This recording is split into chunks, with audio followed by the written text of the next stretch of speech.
And you mentioned Washington for Muskingum. He had 9 receptions for 122 yards. So you look at a guy like that, and he kind of reminds you of a PAC foe, Alex Barafio from W&J, who really is able to get through that Waynesburg defense and get a lot of receptions.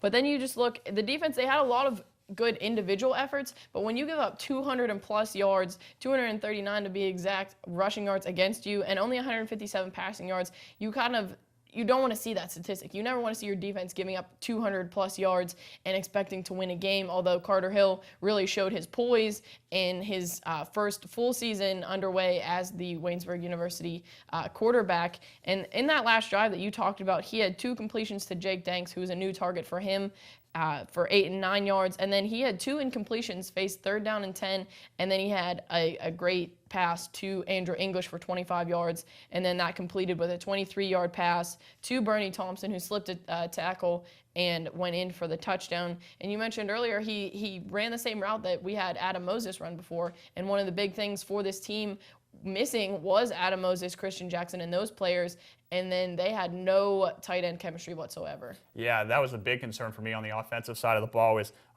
coming into this season, everybody knew Adam Moses was not going to be back. So you had guys like Zach Kappen and Mike Ferraro coming in to try and replace that role. They were trying to do some 2 tight end sets early on in the game, try and get Carter Hill some safety blankets with his tight ends, but the timing seemed to be off in that, but he went to the run game a little bit, and also to his big targets that we talked about, especially Andrew English. The one catch for his touchdown was just spectacular. We were up in the broadcast booth, and we couldn't find words to describe it. But the thing that concerns me also on the offensive side is the rushing game. Last year, Waynesburg led the PAC in rushing with that 2-headed monster of Bertrand Nagampa and Dom Moore. And Jake Forsyth was supposed to come in and be a productive part of this offense. In week 1, he had 76 yards, which is pretty good, but you expected a little more out of him. I'm sure coaches are going to address that in film studies this week and try and find ways for him to find more running room. But then you're going to have to see contributions from Willie Lavelle and then Jerry Lawman. They're going to try and use more of a 3-back set this year instead of 2 to try and fill that void. But you want to see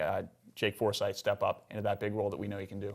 And you look at this Waynesburg team from last season, went 10-1 overall, 7-1 in the PAC, and they were co-PAC champs with W&J. They won their ECAC game. So they really are using that momentum that they had, but it wasn't as picture perfect as you would have imagined for this first game, having to come from behind, being down, and scoring that late touchdown with under a minute left in the 4th quarter. I think a lot of people expected them to come out and really dominate this team, and that is not what happened. So I think Coach Rick Shepis needs to take a look back and see what the good things were from this game, but see what needs to improve, because you're going to play against Frostburg coming up, and then you have St. Vincent, and then before you know it, at the end of September, you're playing Thomas More. So this team really has a lot of things to improve before it gets to that point at the end of September.